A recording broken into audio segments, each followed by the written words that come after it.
Nothing but pure sports. This is the JP Show. JP, it is so good to hear you back on the air. Stand by. Now, here's JP. All right, welcome into a Thursday edition of the JP Peterson Show. Nick Geddes from On3 Sports joining me as he does each and every Thursday. We got tons of great stuff to get to today. We'll get into the Bucs-Cincinnati game. We're on to Cincinnati. We're on to Cincinnati, so we'll talk about who's playing, who should play, who shouldn't play. Interesting debate going on regarding that all over the NFL. I'll talk some Rays baseball. It's because Nick's here and he likes to talk about Rays baseball. I don't know about today. Boring. Today. We're back in the. Oh my God. We're back in our unwatchable era again. It is so unwatchable. We'll get to. You know what's not unwatchable? The newly sexualized Olympics, which has become very, very interesting in many ways. Did you see the Canadian pole vaulter, OnlyFans model doing her twerk, the twerk that worked, as I like to call it? She's funny enough, JP. I've watched a lot of the Olympics, and I don't feel like I see these things unless I'm like, I see your Twitter account or your Facebook account pop up in my feed, and then all of a sudden I see these things. I'm not the only one. Come on. I mean, Ashley points it out to me every day. She's like, "Did you see this? Did you see that?" And I'm like, "Oh my God!" It's funny. NBC doesn't cover it. Well, I saw the celebration. I know we'll get into it later, but I've seen that celebration before. I'll tell you where later. It's nothing I haven't seen before. I mean, I'm for it, of course, but I think there's no question in my mind that either this is just the natural evolution of sports and self-promotion, or I don't think it's anything IOC related. I think it's just part of our culture today. Like we had the remember, did you see the story earlier? Like it was last week, the Paraguay female swimmer that was sent away from the villages because of inappropriate conduct. I did see that. Yeah, I did see that. I mean, we've always had the story of, I think this year was up in the 350,000 of condoms that were distributed in the Olympic Village. Yeah. Where do you get your news from? Because I mean, when I tell you, Outkick mostly, that checks out. Because if you looked at like my Twitter, for example, like the amount that I have it throttled and catered towards sports, you got the milk and cookies Twitter. Oh yeah, I'm living in my sports and wrestling little fantasy land on Twitter. It's just not even close to the real world, bro. Not even close to. You got to step into the sewage pile, my friend. You got to really. That's why I follow you. That's how I stay up to date with what's going on in any other topic, because I know you'll find it. Absolutely. Oh man, it's. I just find it. I find it hilarious. I've had great topics. I think they're great topics to talk about. People are talking about it. Everybody's talking about it. I mean, the great pole vaulter from France that knocked the bar over and it's like, now I saw that one. Yeah, I saw that one. My wife is the one who showed me that one. Your wife showed you? Yes, my wife showed me. Funny how that gets in their feeds. Yeah, it made its way to TikTok. Of course. Yeah, but it's like, and you look and you go, just turn on the track and field. I don't remember Carl Lewis and all these other guys wearing things that left zero to the imagination. I mean, I'm not trying to look at any of that stuff, but my Ashley's like, oh my God, like they're going through, as they show the beginning, at the sprinters, and she's like, oh my, what? It's like, and it's right there in your face. I don't remember this. And the girls, I mean, what they wear in track and field and how, I mean, this isn't just, by the way, unique to the Olympics. We have with Instagram and TikTok and everything now, so many of these collegiate athletes are making themselves international Instagram stars with their sexualization of gymnastics, track and field, all of it. And, it used to be very taboo for anyone, especially in female sports, to use their sexuality to promote their sport. They're back in the 80s. The great Jan Stevenson, our friend, going into the Pro Golf Hall of Fame, by the way. Congratulations, Jan. She had this it wasn't even that provocative, but it was a poster. She was she is a very beautiful woman. But back in her early days, she was, and there was this big debate on whether sexuality should be talked about or even used as a marketing tool in women's sports. And, people thought that was misogynistic and what have you. Well, women now are like, well, of course it should be. I can make millions of dollars doing this on Instagram. Are you kidding me? So, I mean, I don't think, I don't, is it okay? And most of the people that are against it, by the way, are women, which is weird to me, because if other women want to express their sexuality within their sports and make money doing it on Instagram or whatever, why are other women upset about that? I don't get that, because it takes away from the pureness of the sports. We're not talking about the athletic performance. We're talking about the looks. I'm like, can we talk about both? Can it be both? And I think, it's no secret now that women speak about men in those terms, especially at the Olympics. I mean, it just seems weird. It seems weird that that people get freaked out about it. The opening ceremonies, we had drag queens galore. I mean, isn't and a lot of other things. Blue men, painted up and wearing very little clothes. I mean, the opening ceremony is about as sexualized as you could possibly get. And it just is kind of, maybe it's because it's Paris. I don't know. This wasn't part. I was going to get to this in the show, but it wasn't going to be part of the opening monologue. But here we are. I just think it's interesting. We can't show you the video because it's NBC property, but it was Alicia Newman, who is an OnlyFans model, by the way. She's an OnlyFans model, and she, I guess, is. I haven't looked at her account, nor will I. I'm not looking, honey. So, and evidently she has some very provocative pictures on there, and I'm sure her OnlyFans subscriptions are going to go through the roof. And she won a bronze medal for Canada, which is a big deal, by the way, in the pole vault. And she's in her celebration, she ran over, acted like she was getting the hamstring pull, and did this really quick twerk move, which was hilarious. I thought it was hilarious, but it's got, it's all the rage now. And I don't know. I think I'm kind of here for it. It's kind of fun. Well, I mentioned I've seen this before, and I was trying to look up who the player was, and I don't want to get her name wrong, but I'm probably am. Her name is Loea Labonta. Mm-hmm. She is a soccer player, and she did this twerk celebration. Yeah. I think earlier this year or last year or something like that. That's where I'd seen it before. Yeah. And it's to me, it's absolutely harmless. Like, I don't, if there was outrage over it, I know I saw like Barstool was like writing articles on it and everything. Like, I don't get the outrage over it. I mean, I don't. It should, there shouldn't be, but, and especially when it comes down to, if you're Alicia, this is your moment. Are you kidding me? Where could you get more free publicity than this moment right here? Was it staged? Absolutely, it was staged. Did she? Of course she did. And it's brilliant. Like I said, it's the twerk that worked. It's going to make her millions and millions of dollars. And I'm like, okay, why not? Hey, get the bag. Yeah. Get the bag. And I think it's okay I've always thought it's okay for, to say, well, yeah, she's a great golfer and she's easy on the eyes. Now there was, the Brent Musburger moments, where they're creeping in on the Catherine Webb, Webb thing from back in the day. I think that could be a little over the top, but, and I'm not in NBC, to their, they didn't catch the twerk and certainly did not replay it as much as maybe they replayed some other stuff. So I don't know. I just think it's interesting, but I do think it's not by accident. In terms of, I'm not saying it's an IOC thing. I'm saying it is, the opening ceremonies was, so we'll take that what you will.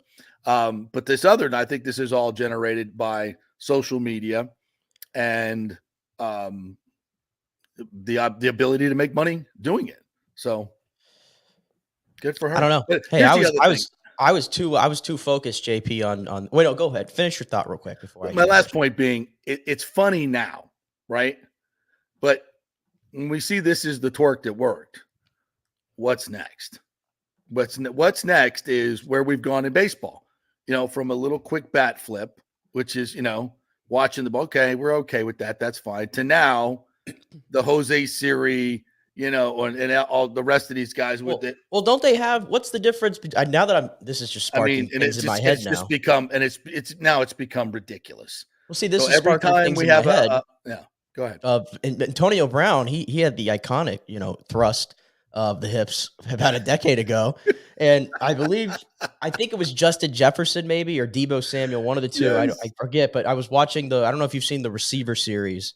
I've been meaning to watch that. I got to on Netflix, and it's either Debo or Justin Jefferson. I can't remember which one, but they were talking about the celebration and when they do the thrust after scoring a touchdown, and they always know that there's one ref that's always looking at them, and they're always watching. Like, you get one thrust, you get two thrusts, but if you do a third, that's when the yellow flag's coming out. Have you not seen the Key and Peele skit? They did a whole thing on this. They did a whole thing on this. Key and Peele did. I think it's Key and Peele. Did a whole thing on this.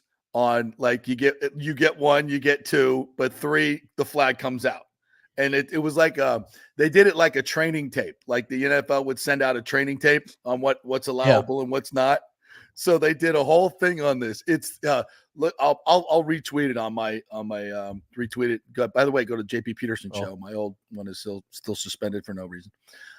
So yeah, I'll retweet it and put it up on Facebook as well. Yeah, that is one of the funniest skits I've ever seen in my life. But it's true. It's so funny because it's true.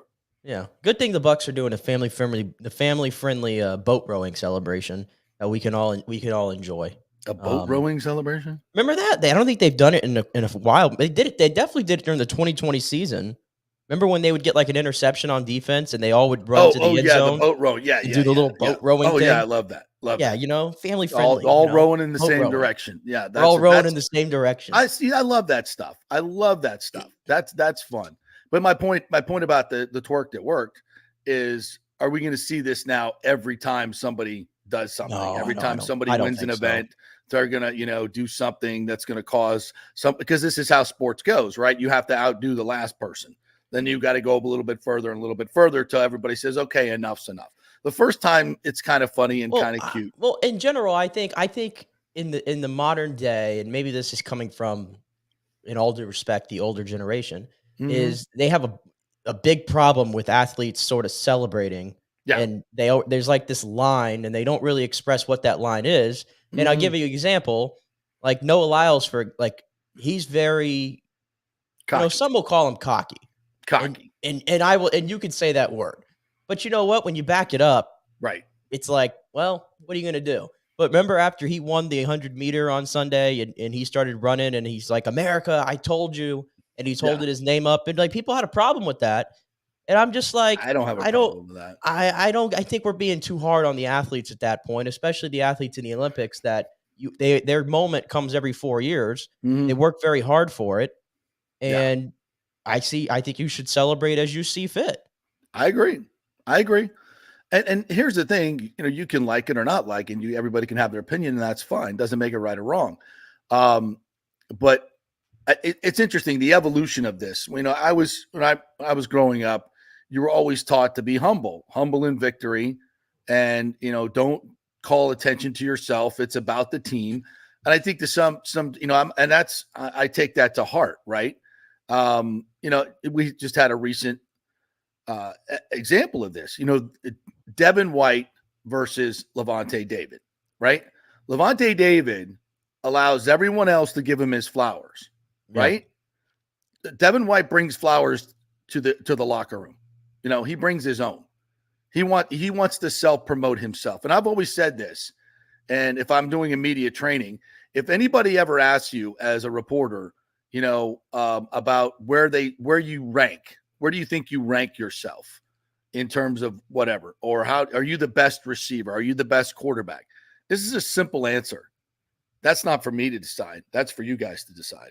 I think I'm pretty good, but that's not for me. That's for you to decide. Whereas Devin White would be, oh yeah, I'm the best. I'm the best ever. Devin White was delusional. He was delusional when he was here. He was delusional in that interview yesterday that I know you want to talk about. We talked about it yesterday, but feel free. And Levante David has always been the guy that sits back and says, you give me my flowers. Now, I will say this. Levante David hasn't gotten the attention he deserves. But I'm going to tell you this: No. he's starting to get it. He's starting to get it, and I think when it's all said and done, he's going to be in Canton. I believe that because his numbers, Levante David, because his numbers demand it. His numbers demand it, and the success that the Bucs have had, winning a Super Bowl, winning the Super Bowl, and then going to the playoffs. I think late in his career, he's added a lot of accolades that he is so generous, so well deserved prior to that when he was ignored. But now he's gotten his flowers and he's getting his flowers, and people are going to notice him. And I think, and it's never been because he says, "Look at me," never. And I appreciate that. Yeah, I love that you brought this up because I never get tired of talking about Levante David, his greatness, and I don't know if you saw it, but Ari Merov, the guy who was the My Sports Update guy on Twitter, I think he works for the 33rd team. He started doing this new series last week, a podcast, and it was highlighting the underappreciated players around the league. Nice. And the first person he chose to interview for that series was Levante David. And it couldn't be any more perfect. Yep. And I watched some of the interview of Levante speaking about it and why he doesn't get his flowers and stuff like that. And I think we've always known the answer. He played on a bad Bucs team for a while. Yeah. He lived in the shadow of Luke Kuechly and Bobby Wagner. And at that time, Carolina was on top. Seattle was on top. Yep. And Levante just kind of, and because of the way the Pro Bowl voting kind of worked, he never made any Pro Bowls because they would group those inside linebackers with guys that were outside linebackers, and they get 10 sacks. And guess what? They're going in the Pro Bowl. Right. Exactly. Not Levante David. Right. And that's the part that always worries you when it comes to Hall of Fame, because those things certainly come up all the time. I mean, it certainly made it easier for John Lynch. And John Lynch was a Hall of Famer. I think we all could tell you that. But it definitely made it easier for John Lynch to say, hey, he's got 9 Pro Bowls. Right. He's got to go in the Hall of Fame. Whereas Levante David, you look at it, it's like, 1 Pro Bowl. But you mentioned the numbers. I think we forget Levante David is 11th all-time in tackles in the history of the NFL. And his tackle for loss numbers. His tackles for loss numbers, I'll find those too. They're even better. Yeah. But here's the thing. He's only 9 tackles away from Rondé Barber, who, by the way, is 10th on that list. Derek Brooks is 3rd on that list. So we got 3 Buccaneers just chilling inside. And that is 11. A statistic. That is a statistic that I don't think gets enough play. Right. And it's weird because it doesn't, because that's the whole object of defense is tackling people. And if Levante David, listen to this, and this is very doable. If Levante David records at least 100 tackles this year, just 100, and I'm looking it up here to see how many times he's recorded 100 tackles. I think he's obviously done it a lot.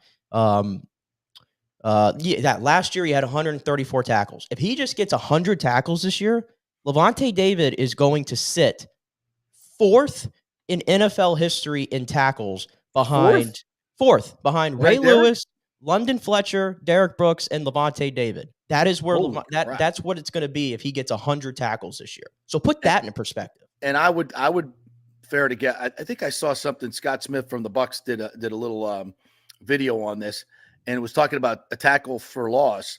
He's got more than Luke Kuechly and bunches more than Bobby Wagner, who are both considered first ballot Hall of Famers. Luke Kuechly's going in this year, right? And Levante David has the most. Yeah, Levante David is 9th all-time in tackles for loss. All the players ahead of him played outside linebacker or defensive end. He has the most tackles for loss for an inside linebacker in NFL history. Well, there you go. I mean, with 160. Now do forced fumbles and fumble recoveries. He's on top for inside linebackers, more than Luke Kuechly, or exactly the same numbers. I did this research before.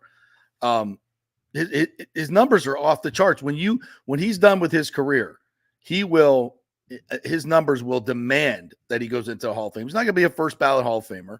It'll take a little while. It might even, take a veterans committee. But if anybody is right, this is going to get done. And that's what I'm saying. It goes back to let people bring you your flowers. Because and here's the other thing. Devin White was so consumed with getting attention and being out of the shadow of Levante David that he constantly freelanced and always wanted to make splash plays. And that's not, if you're in a defensive meeting room, and this is why I'm shocked that Todd Bowles allowed this to go on so long. I mean, because as a coach, especially a defensive coach, if you don't have discipline in assignments and don't hold people accountable for that, you have nothing as a defensive team. You have nothing. Because if you allow guys to just freelance and go try and make big plays, teams are going to see that on the tape all the time. They're going to target you, as they did Devin White, in key situations where they know he's supposed to be guarding this guy, and he's not, because he's chasing the quarterback on a naked bootleg. And they good coaches set guys up like this, and it was constantly done. The Rams were great at it, and Todd Bowles knows it and sees it, but he allowed it to go on for ages. For ages. I know, because he loved Devin as a son. I get it. But at some point, and I think Todd reached that point last year in the Green Bay game where he said, we're going to platoon you. And Devin White said, no, you're not. I'm done.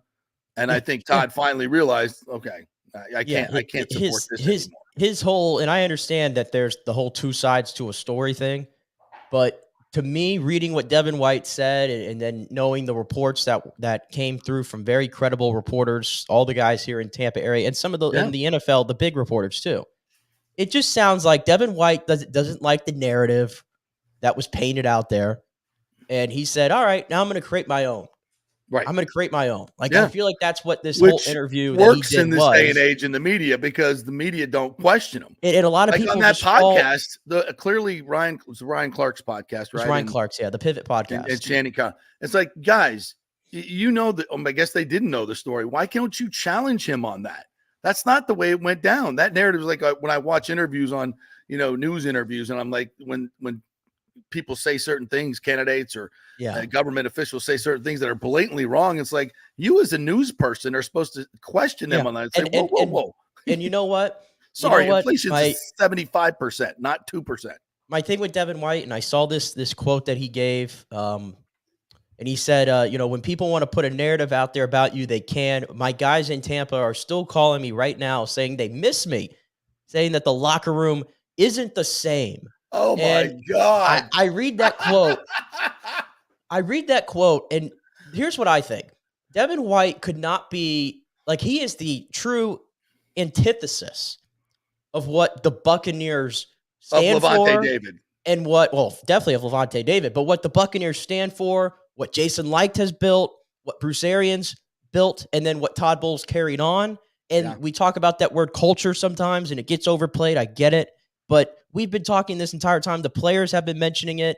Levante David said it in the interview that I just mentioned. This is the best the culture has ever been in Tampa Bay his entire time. The Devin White, the way he acted while he was here, the way he's acting now that he's gone, he would have fit in with the 2015 to 2017 Buccaneers that were strolling around with Deshaun Jackson and Chris Baker and all those dudes. That's where Devin White fits in. He doesn't fit into the current landscape of what the Bucs have built. We've talked about it. You see what they did this offseason, where guys who deserve to get paid actually earned it on the field. And Jason Licht rewarded them with shiny contracts and making them the highest paid players at their positions and stuff like that. And didn't go on their Instagram and put little eagles or If Devin White would have just gone about his business and gotten better instead of regressing before our eyes, and I think phoning it in after the whole 2020 run, his career could have gone completely different. But it didn't happen. So I don't buy any of this stuff that he's saying. I really don't. All right. We might hit some of those clips a little bit later on in the show. It's mind blowing, some of the narratives that he was throwing out there, and they go unchallenged. You still have these people that are running around that, look at Devin White, they brought him in for a cheap deal. He's going to be a key factor to that Eagles defense. Well, he took less money. There were other teams out there that wanted. Yeah, they struggled to find linebackers last year, and now they found a bargain because Devin White is one of the best linebackers in the NFL. I mean, you're selling yourself falsehood here.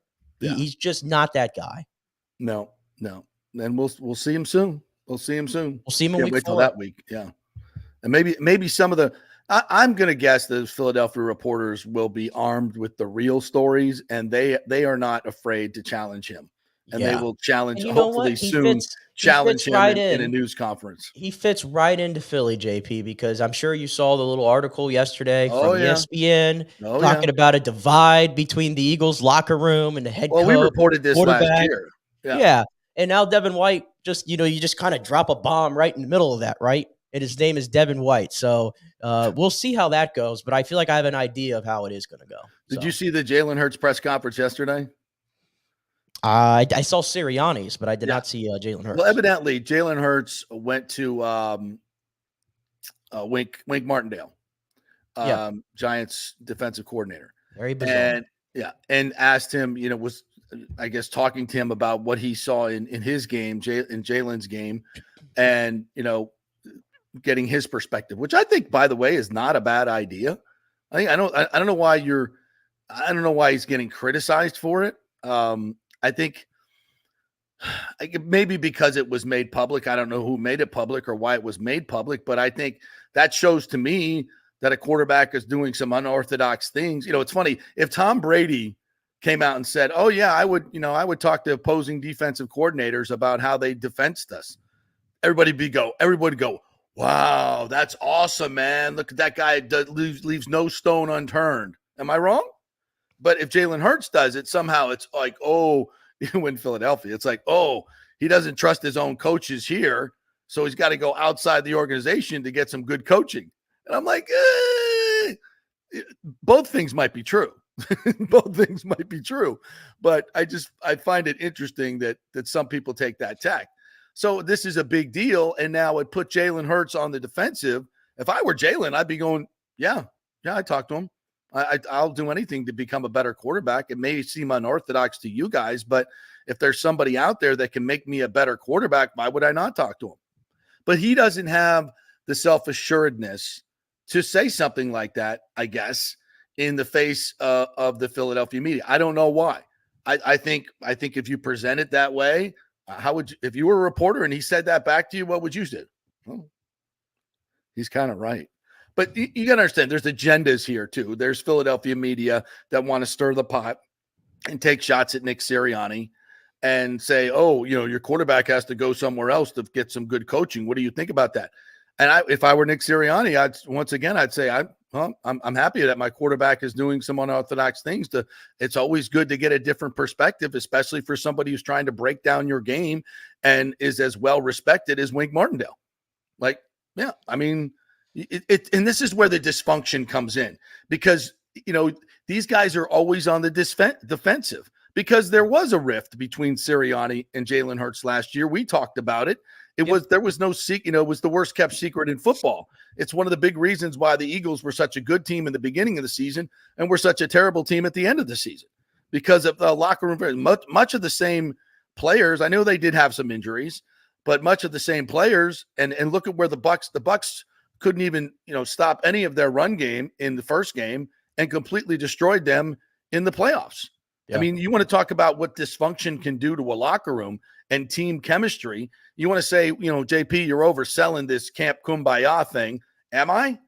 I really don't think you are. You've been here longer. You've been covering this team longer than I've been alive.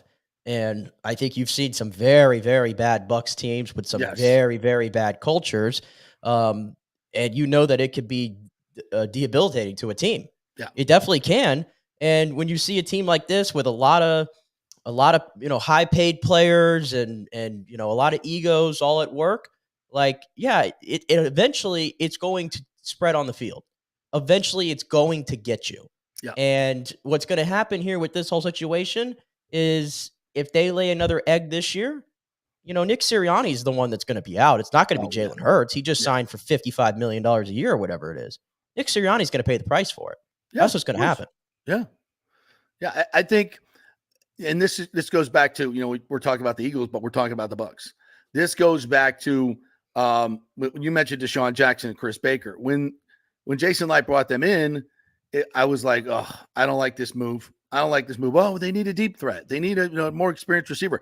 I get that. Absolutely. And I think Jason might tell you this right now. That was a mistake. And the reason I said it was a mistake, because what's the first thing going to happen to Jameis? Jameis is a pleaser.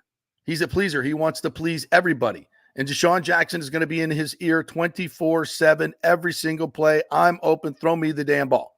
Yeah. And that's not how you read defenses. The defense will tell you who to throw the football to, not your wide receiver with the big mouth. They're always open.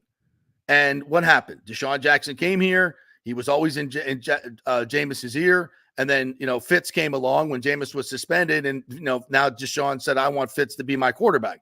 And now you got a rift. Now this is not Camp Kumbaya. It's totally different. And look what happens to the team. A very talented team. A nucleus of that team that went on to win a Super Bowl. And the teams before that, the Greg Schiano era, and the whole thing that happened with Josh Freeman, the most important position on the field, like it kills an entire team. Yes, it just does. But when your quarterback and your head coach are not on the same page, you're toast. Right, and to bring it full circle, and that's why I think it connects so much to what we've seen with the Bucs this offseason and recently. Is there's so many teams around the league where it feels like we're watching Days of Our Lives. Yeah. And there's all this drama going on. It's like you could fit a Hard Knocks that would be so interesting. If you did a Hard Knocks on the Buccaneers for their offseason and their training camp, like sure, you have some intrigue about how the deals got done. Outside of that, there's nothing going on here in Tampa Bay that's worth putting on a camera because it ain't juicy. No. We've moved past that. The Bucs are no longer one of the reality show teams. They're a legit football team and a legit operation from the top down. And that's why we're looking here today and we're like, the future is up. The future is up. Yeah. Now it's fascinating how, I've learned this in my day that you can look at players and their 40 times and their abilities. But if you're not looking at how they comport themselves and, Rondé talked about this all the time. One of the things I learned from him is that you want guys who love football and love to win because their motivations are different than the other guys. Yeah. And I give a shout out to what was the interview Jason just did with Rick Stroud, for example. I don't know if you had heard the interview. I did. Yeah. And Jason, they were talking about Jason's sort of, draft philosophy and how Did you just mention somebody else on our podcast and give them credit? Did you just do that? I did. Wow. I did. No, that's the way we do it here, folks. You always Jason had a pretty good quote in there that, I take more guys off my draft board now than I used to do. And even though they might become good players and that might sting, I stick true to I want to find not just talented football players, but the right guys for our locker room, leaders, guys who are not all about me. And I think there's a direct correlation there to the drafts that Jason has had in the last 5-6 years than the ones that he had in the first few years where the Austin Safari and Jenkins of the world are being brought in and all those guys, the Noah Spences of the world, the Vernon Hargraves of the world. We can go on and on and on about those terrible drafts and how it's evolved. And again, it all matters. It all matters. You can't just take the most talented players and just throw them all on one team and expect it to work. You need the right players. And I think what you're finding out, and that's a great word choice by Todd Bowles. He said that in his preseason chat to his team that the Bucs put up on the website, is that we're not looking for the best 53. We're looking for the right 53. And that's it. And because the difference, when you really look at it, the difference between the physical abilities of, a Chris Braswell or I don't know if he's a good example, and a Noah Spence are probably small. They're not a big deal. Noah Spence was probably more talented, just physically, than Chris Braswell. Faster, bigger, longer, your prototypical pass rusher. But so many issues, so much immaturity, so many, and that's whereas you got a guy like Chris Braswell, who is an absolute seasoned pro already because he went to Alabama and he stuck it out and he was in a professional atmosphere and, with a coach that don't take no shiz, and he's ready to be an NFL player. Same thing with Tyke Smith. And same thing with Graham Barton, with Mike Elko. Hell, Jalen McMillan. Jalen McMillan. I mean, you wanted, and this is something I always had a problem with early in his career. Jason would draft from a lot of these, what I would call loser programs. And the guys aren't ready to be pros. These guys are ready to be pros. And one of the reasons that they're getting quick And that's not an absolute, by the way. There you can find great players and good guys in programs that aren't necessarily the top of the rung programs. But now in the past, especially in the past 10 years, where college recruiting now is so much better than it ever was. I mean, you can look at the top 5, top 10 recruiting lists, over composite over the last 10 years. And those, you won't find a team winning a national championship outside those 10 teams. You just won't. Right. Because, these are the best players. So, you're kind of weeding them out. So I think character matters, man. It matters so much, especially in this day and age when guys can be so distracted by so many things. You need serious football players as your leaders, and this team is full of them. Who was I talking to the other day out of practice? One of the national reporters. And I was just, I was like, there's no a-holes out here, man. There's no me guys. Oh, I mean, look at the guys who were all getting the bag, so to say. Tristan Wirfs, Mike Evans, Antoine Winfield Jr., Baker Mayfield, Vita Vea, Levante David, Jamel Dean, like all the highest paid, Chris Godwin, all the highest paid players on this team. They don't cause issues. Sometimes they could be a little boring in the media, which I don't mind at all. That's just fine. They just show up and go to work. And they're always, by the way, they're always looking at ways to transform their game. Great example, Vita Vea, last year upset with how the season ended and then saying, you know what, I'm going to change things. He didn't have to change anything. It's not that we didn't like the way Vita Vea was playing, but he took it personal. I want to be more for this team. You just don't, I'm telling you, you don't see these things at every other organization. You don't.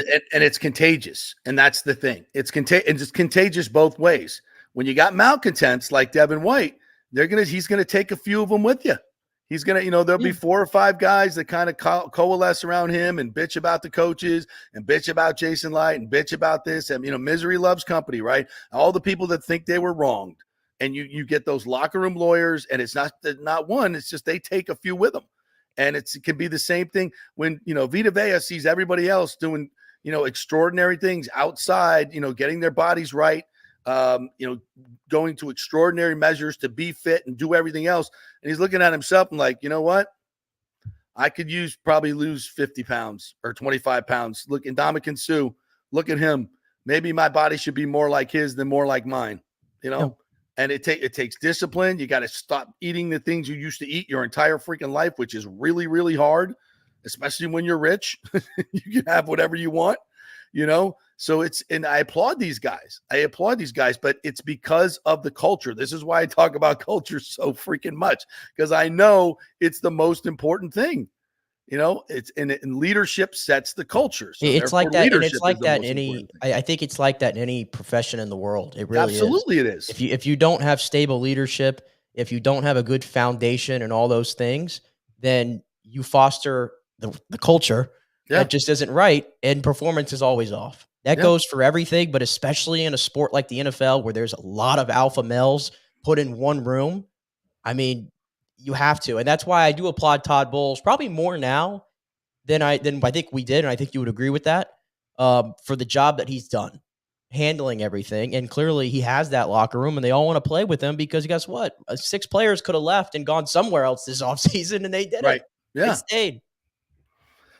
Great conversation here. Good stuff, Nick Geddes. Well done. We're going to get to all these other things that we teased at the top. TJ Reeves is he's waiting for Todd Bowles. Todd Bowles doing a lot of media this morning, so he's with Channel 8 and Dan Lucas right now, and then TJ's waiting on him, and then he's going to join us if he can. So it's kind of a fluid situation. Yes, we got a lot of Rays to get to, so we'll take a quick break. We'll come back and destroy the Rays offense, which isn't hard to do, by the way. We are brought to you by the Jeeves Law Group. Great folks, JEEVES lawgroup.com. Scott Jeeves and his attorneys over there will do you well. If you have been involved in an accident, they will fight vigorously for you. They are local, they are trusted, and they get results. It's really, really important, folks, to have someone who's local here that will make you a priority. And that's not always what you get with some of the other bigger law firms. So if you get in an accident, make sure you call the Jeeves Law Group. Go to jeeveslawgroup.com and tell them JP sent you, if you would, please. All right, quick break. When we come back, we'll talk some Rays and some other football news as well. Stay with us. Celebrate August with the dazzling green hue of Peridot, known for its vibrant and refreshing sparkle. Yes, that's the birthstone of August at the Gold and Diamond Source. Explore the Gold and Diamond Source's stunning collection of Peridot jewelry, showcasing the gemstone's unique glow and versatility in rings, necklaces, and earrings. Peridot's distinctive color makes it a standout choice for any occasion, adding a touch of elegance and charm to your ensemble. Enjoy 15% off when you shop August Gems online only. Stop by the Gold and Diamond Source to experience the allure of August Gem and let their expert staff help you find the perfect Peridot piece. It's the Gold and Diamond Source, 3800 Olmsted Road, always online at thegoldendiamondsource.com. Hey, it's football season, so we welcome back the FSU Football Report every Monday and Friday on the J.P. Peterson Show, sponsored by those huge FSU fans at Italiano Insurance. Folks, they've been 60 years, named the Small Business of the Year Chamber of Commerce, mostly because of their incredible customer service. So they'll save you money as well. Just do a quick insurance checkup, 813-877-7799. They just saved me $500 on homeowners insurance. Who's doing that?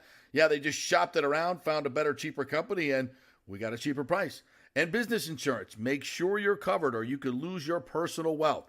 That's 813-877-7799, ItalianoInsurance.com. Go Noles. Hey Tampa Bay sports fans, this is two-time LPGA major champion Jane Geddes here. After winning the US Open and 10 other LPGA events, I wanted to try something completely different. So I came right off the top turnbuckle and landed in the crazy world of WWE. And yes, you heard that right, that's WWE.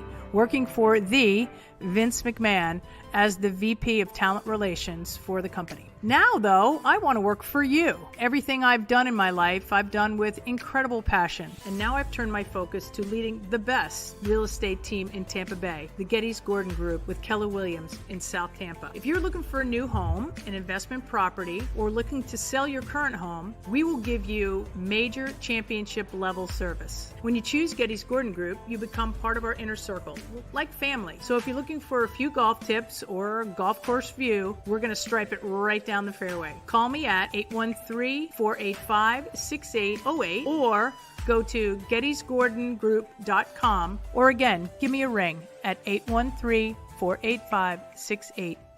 JP here for Third Generation AC and Plumbing. And Third Generation really says it all, folks. The owner, my friend John Rodriguez, has been in the AC and plumbing business since 1995. They built their business on honest assessments and doing great work on time for a great price. Simple, right? Did you know many AC techs are incentivized on big commissions to sell new AC units and you might just need a drain cleared? So if you want someone you can trust, that's John Rodriguez in Third Generation Services. Check out the 5-star Google reviews. If you have a plumbing or AC emergency, call 813-961-8024 and a human will answer the phone. That's 813-961-8024 or go to thirdgenerationplumbing.com. Ciao, Paolo Tini here, owner of Caffè Paradiso, one of South Tampa premier traditional Italian restaurant. We were recently voted number 3 on Open Table list of Tampa Bay's top 10 restaurants. We're very proud of that because we take great care of preparing each dish by hand with homemade sauces, pastas, only the freshest local ingredients. You won't see the big institutional vendor trucks pulling up to our back door. We get our seafood from local vendors. Sometimes I even drive out to Topper Springs and pick out our daily catch right off those boats. So stop by and say hello. Try our traditional lasagna, the fresh veal, some of our signature dishes like capelli al granchio, that is angel hair with lump crab meat, our branzino, that is a sea bass. We're located at 4205 South McDill, and you can make a reservation on Open Table and read all the great reviews. See you soon. Ciao. Grazie. Let's go. Right now, back to the show on FanStream Sports. All right, welcome back to the JP Peterson Show, brought to you by the great folks at Cafe Paradiso. What a great spot there from Paolo Tini. Can you say that with, what does he say? Capelli al granchio, which is angel hair pasta with crab meat. That's awesome. Branzino, or I don't say it right, but he's the best. If you want a traditional Italian meal, not some of this frou-frou, New World crappy stuff, go to Cafe Paradiso. About 4 or 5 blocks north of Gandy on McDill. Absolutely fabulous, fabulous. Great wine there, too, as well. And you might see A lot of people love hanging out there. A lot of sports stars love there because it's low key, beautiful restaurant. Low lighting, white tablecloth, but not stuffy at all. All of the waiters speak Italian. It's beautiful. Love that place. I can back it up. And as an Italian who has a lot of Italian heritage in him, I will tell you that when people tell me that their favorite Italian restaurant is Olive Garden because they're so obsessed with their soup and their salad and their breadsticks, I just know that I need to keep an arm's length distance away from you. Like that's enough. That's enough. When I hear those places are like, we talk about the institutional food trucks, Cisco and all those, and that has a place, obviously. But they don't do that at Cafe Paradiso. He's got all local vendors bringing the fresh garlic, all the fresh vegetables, fish, everything. Like, he's not lying about going out to Tarpon Springs. He'll drive out to Tarpon Springs when the boats come in and get the fresh seafood. And their seafood is amazing there. And it makes a difference. It makes a huge, huge difference. So we love Paulo and Cafe Paradiso for any special occasion or just a night out and dinner. And the prices aren't crazy either, folks. Very, very reasonable. And it's a local restaurant, which are dying. I mean, local restaurants, folks, are just having a really hard time competing these days. So please, please, please support the great local restaurants around here like Cafe Paradiso. We love them. And please tell them JP sent you. All right. Christopher Cole is on it. Trask is going to start Saturday night. I just saw Bowles. He said that most of the starters will not play. All the rookies though will play. So we'll have fun seeing all those guys out there. But no need for the veterans to get out there. Yeah, I'm kind of torn on this because I remember last season, Nick. And I'm going to go back to some of these scores. You remember the first game, the offense. I mean, they scored up points to win, but it wasn't pretty. And I know it was a new offensive coordinator and a new quarterback.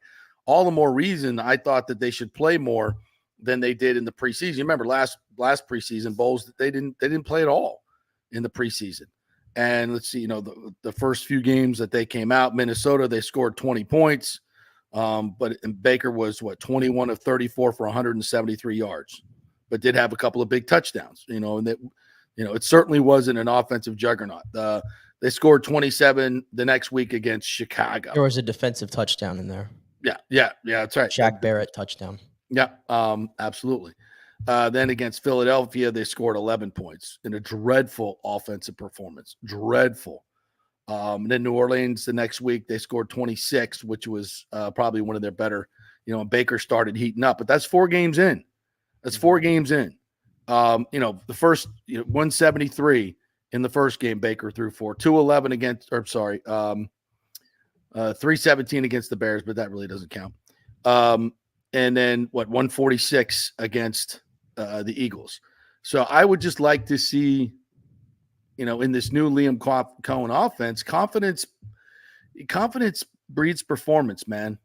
Preparation breeds confidence. Confidence breeds performance. And I just think a couple of series, get out there, get the feel of it. If Graham Barton's going to be your center, that's going to be beneficial. It doesn't have to be a lot. I mean, these guys take 600 snaps a season. You're adding 45 snaps in the preseason. Patrick Mahomes is going to play.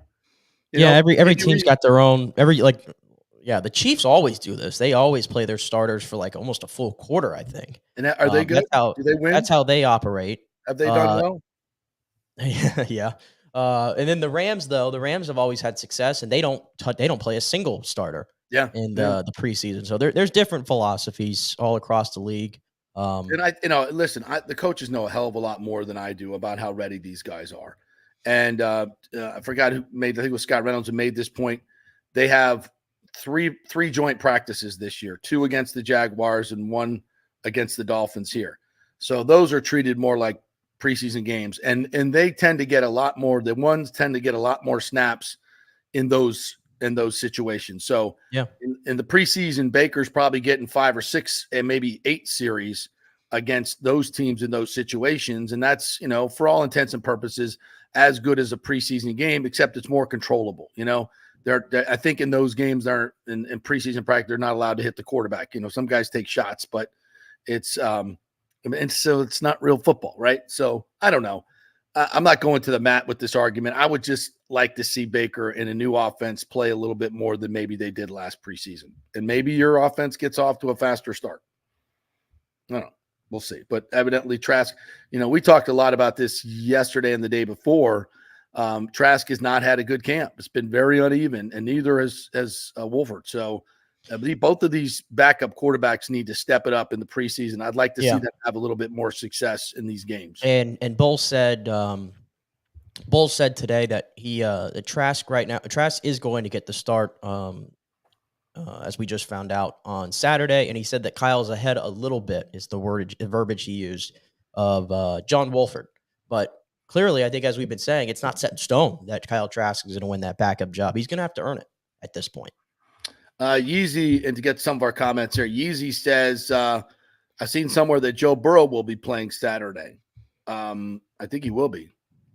I haven't seen any confirmation yet, but he hasn't played a lot of football, over the last calendar year or so. So Bucks are 4.5-point underdogs. And they have a new OC too. So right. So maybe they will. Maybe they will get Joe Burrow out there in this new system. Because, you have a new OC.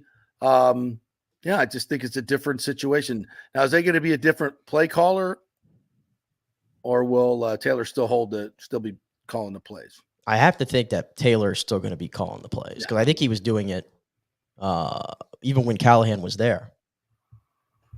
Nathan Elliott, good to see him out of practice the other day. Says Ravens normally play everyone, and they dominate the preseason, and they become blackbird pie in the playoffs. It's true.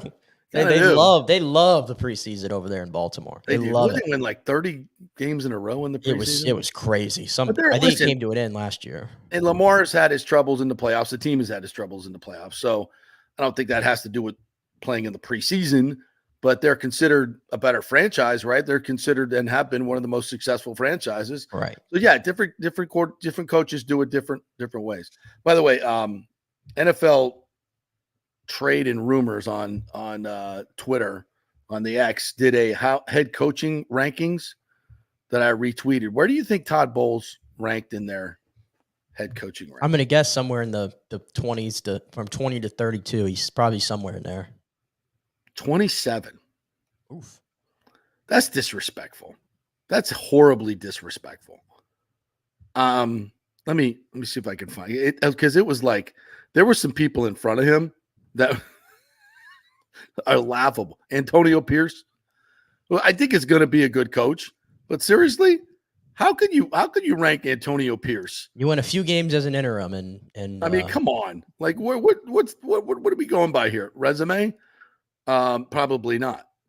All right. Obviously, Andy Reid is first, Sean McVay second, John Harbaugh third. All the usual suspects. Kyle Shanahan fourth, who I think is somewhat overrated. Mike Tomlin fifth, Matt LaFleur sixth, Dan Campbell seventh. Think he should be higher. Mike McDaniel eighth. What if the Dolphins won? When's the last time the Dolphins won a playoff game? What if they won?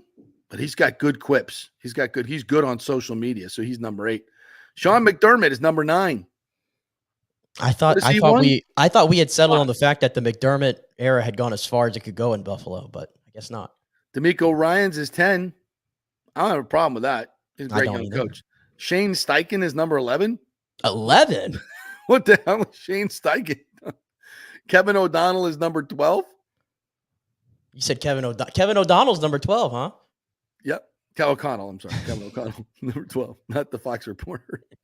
Kevin Stefanski is number 13 from the Browns. Okay, These are both like way ahead of Todd Bowles. I mean, Sean Payton, number 14. I mean, this is not a ranking from a decade ago now. Come on. Yeah, right. Dan Quinn, 15. Dan Quinn,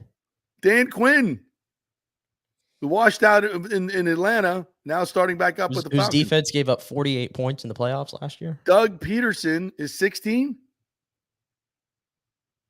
Todd Bowles has won 2 divisional titles in a row, and I understand it's 500. I get it, but won a playoff game. What do these other people have won squat? Jim Harbaugh's already at 17. By the way, show cause penalty. We got to talk about that. The NCAA. You are such good fodder. I thank you for the content. You guys are just the best. We'll get to that. Zach Taylor of the Bengals, 18. He should be higher. Well, I think the media plays such a role sometimes in these things because Zach Taylor, has been to a Super Bowl, but I don't think he's ever going to get the credit because it's viewed as, it's Burrow's success and all those things. Like Robert Saleh is 19 over Todd Bowles. He hasn't done anything in this like league. Nothing. Jonathan Gannon is 20. Who? John of the Cardinals is 20. The disrespect for Todd Bowles. I mean, I have my issues, but Raheem Morris is 21. Raw's 6 ahead of Todd Bowles. Love Raheem. And shout out, we get to listen to him today, by the way, on Pewter Report. Yes, he's going to be on the podcast at 4 p.m. But again, he's done nothing. Antonio Pierce, number 22. Dave Canales is 23 ahead of Todd Bowles. Todd Bowles, huh? Wow. 23. The disrespect. Oh my God. Mike McDonald of Seattle is 24. Just got hired. Brian Callahan from Tennessee is just 25. got hired. Didn't call plays in Cincinnati. Jared Mayo from New England is 26. Todd Bowles is 27. I think I just realized that there's a lot of head coaches that I guess I rate Todd Bowles even higher now than I thought than I ever did because come on, we have our issues with Todd from a game management. He's not perfect. He is far from perfect. We love him as a human being, and no one is rooting harder for Todd Bowles than I am. I just love the dude. I absolutely love him, and I think he's really, really growing into his confidence in this job. This is his team. His team loves him. They played hard for him down the stretch. That's the biggest thing you could say about a coach. If you are a coach and your team loses 5 of 6 in the middle of the season and comes back to win the division, then that's a hell of an endorsement by your players. That's a hell of an endorsement by your players. And I just, if he can just be a little bit more aggressive in his game management, and I think he's found an offensive coordinator who's going to at least score on the first drive. Dave Canales' offense has never even scored on the first drive, but he's the 23rd best head coach in the league. I just, good. I hope the players post that list in the locker room because they love that. They love their head coach. They will play their ass off for their head coach. Post that list in the locker room, Jason Light. I know you keep receipts. That will motivate your team. That will motivate your team dramatically. It seems like a lot of people, just in general, like last year, the Bucs got no respect from anybody. They were in the running to get the number 1 overall pick, according to most people. And the Bucs went out and albeit weak division, whatever, doesn't matter to me because they went out in the playoffs and performed well. So I don't really care anymore about all that.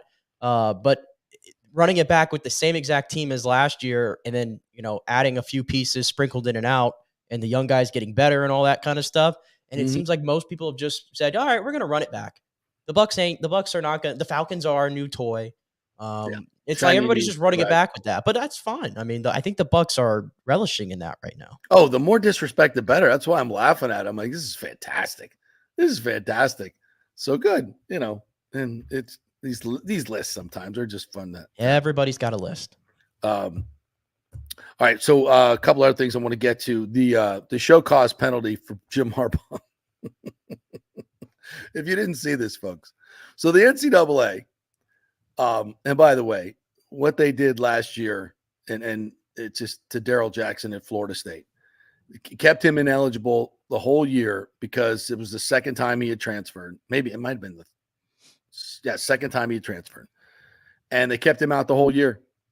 And while they let everybody else play, but why they targeted FSU, and it's one of the most disgusting things ever because it's such you do so much harm to a player personally, and I think it's disgusting. And so now the NCAA, in their wisdom, on a violation by Jim Harbaugh during COVID 4 years ago, bought some hamburgers for some players during COVID. Goddamn, what a jackass, and some other stuff, right? Not major stuff. So he's suspended for 4 years, cannot coach. And if you do hire him, you have to tell the NCAA why you're hiring him and why these sanctions are not important. So you have to show why you want to hire him and why it's so important, make a case. And then the first year he's going to be suspended. And then the following years he can't take part. It's such a ridiculous penalty for nothing. And it's made even more ridiculous because the dude is never going back to college coaching. Right. That's why it's like a big coming. Yeah, it's a big nothing burger to me because of that. Like, what? It's a huge nothing. What punishment is Jim Harbaugh really facing here? Nothing. But the reason it's important is it just shows the complete dysfunction of the NCAA. They never do anything good for anyone, and it's such an archaic organization. And it just needs to be disbanded and be done with. You're a joke. You have no teeth. You try to apply some penalties that seem so uneven to certain players or schools that you don't like or have a grudge against. Seems like FSU gets the brunt of all this stuff. And it's so ridiculous. And this is still an entity of which gets paid millions, tens of millions of dollars. It still runs the NCAA tournament. It's laughable. This whole thing has just got to be blown up. And they're talking about, they're rattling their sabers about boosters giving kids money. It's called NIL now, idiots. Like all of the NCAA rules have been made like toothless because any punishment you bring down will not hold up in court, and they know it. I don't even know why they exist in terms of enforcement. The only thing they're doing now is running the NCAA basketball tournament for the most part and doing stupid stuff like this. And the whole Connor Stallion thing, they recently came out and said, "Yep, that was Connor Stallion on the sidelines. We're going to investigate that." What do you need to investigate, bro? We've seen the video. Like, how much more investigation? How many millions are you going to spend on that investigation to prove that was him when we all saw him on the sideline in the video? But the JP, the new Netflix documentary is really going to dive deep into this with some great pundits who are so qualified to speak on this issue, such as Dave Portnoy. I'm telling you, it's just going to reveal so much. It really is. It's going to be another Gators documentary that was so bad they put me in it. Yeah, probably. Right. Yeah. That's right. You did make an appearance in there. I rewatched it recently. Yeah. That speaks right to the quality or the lack of. We're going to get a one-sided view of this, and it's not going to. It's going to promise to be so juicy and all this stuff, and it's going to be a nothing burger. You watch. Complete nothing burger. My documentary, on the other hand, Who Broke College Football, is going to be excellent. It's going to be really, really good. So coming to a Netflix screen near you soon. Maybe not that soon, but we'll see. It sounds like a direct to DVD, if I'm being honest with you. Probably never be made. But I got some good interview subjects that could shine some light on this. I think it's something that would be very interesting to people to go through the last 10 years and what has happened in realignment and kind of take you through some of the backdoor dealings from people who sat there in these meetings and watched it all crumble, and the greed and the hypocrisy that went along with it. You'd watch something like that, wouldn't you? Yeah. If we were interviewing some of the leading, and I'm talking leading names in college football who want to get some of this stuff off their chest, that would be interesting, right? Yeah. We've already seen, Nick Saban doesn't really hide his feelings on all this stuff. He tells it like it is. And now he's on TV, so he's got a license to say whatever he wants now. I love not beholden you know what's going to be really fun this year? Listening to Nick Saban and Bill Belichick. Oh, it's fantastic. Yeah, it's fantastic. It's really good stuff. Really good stuff. There's not much good on TV as far as I think some of the great analysts have been thrown off TV for whatever political. You know who else is on ESPN too this year that I'm excited for, and I don't know how he's going to be as like breaking down the game, but just like when he's on anything, I listen. Is Jason Kelsey? I was watching. Oh yeah, yes. I was watching SportsCenter last week, and Jason Kelsey was on there, and I was like, oh, I forgot he signed with ESPN. They signed with ESPN. They put him on SportsCenter. Yeah, Jason Kelsey, and I was like, oh, I forgot about that. So again, I don't know how he's going to be breaking down stuff, but he just has that personality that I want to listen to what he's going to say. Yeah, me too. All right, let's take another break. When we come back, hopefully TJ Reeves will be joining us from One Buck Place. We will chat with him. We'll get into I'm trying to delay the Rays talk. I know what you're doing. I know what you're doing. You're not doing your best. Yes. I want to say big thanks to another one of our great new sponsors, Third Generation Plumbing. If you've had some issues because of the flooding, folks, and you need something fixed right away, thirdgenerationplumbing.com is the way you get in touch with them. John Rodriguez, good friend of mine, longtime resident here in Tampa. They've been in business since 1995. And, folks, all you want from a plumber or an AC guy is that they be honest and tell you what's wrong and what they're going to fix and how much it's going to cost you, right? Not try to sell you something you don't need. A lot of these AC companies, they incentivize their techs to sell new systems. So you may be paying for a new system when you just need a drain clean. Happens all the time, folks. And with businesses struggling to make profits, it's happening more and more. So you want an honest company, and that's Third Generation Plumbing. Third Generation says it all. They've been down a long, long time. You don't stick around if you're a thief. Trust me. thirdgenerationplumbing.com, and they also do AC. Please tell them JP sent you. And if anything goes wrong, you let me know. You let John Rodriguez know, and they will take care of it. All right, quick break. Back in 3. So much more. Stay with us. Hey, it's football season, and we welcome back the Gator Report every Monday and Friday, sponsored by the Jeeves Law Group, Jeeves lawgroup.com. Just go to the website. You can contact them through there. Scott Jeeves is a tremendous, aggressive attorney and a big Gator fan, so we appreciate him supporting this show and, of course, your Florida Gators. They are local, they are trusted, and they get results, whether it's personal injury or anything else, any law matter at all. It's the Jeeves Law Group, Jeeves lawgroup.com. Give them a call. Tell them JP sent you. All right, this is for all you guys who don't want to go to the gym and do 5,000 crunches. At Bay Area Modern Medical Center, you can get on the new True Body machine where you can reduce fat and tone up your muscle. It's like doing 54,000 crunches in just 15 minutes.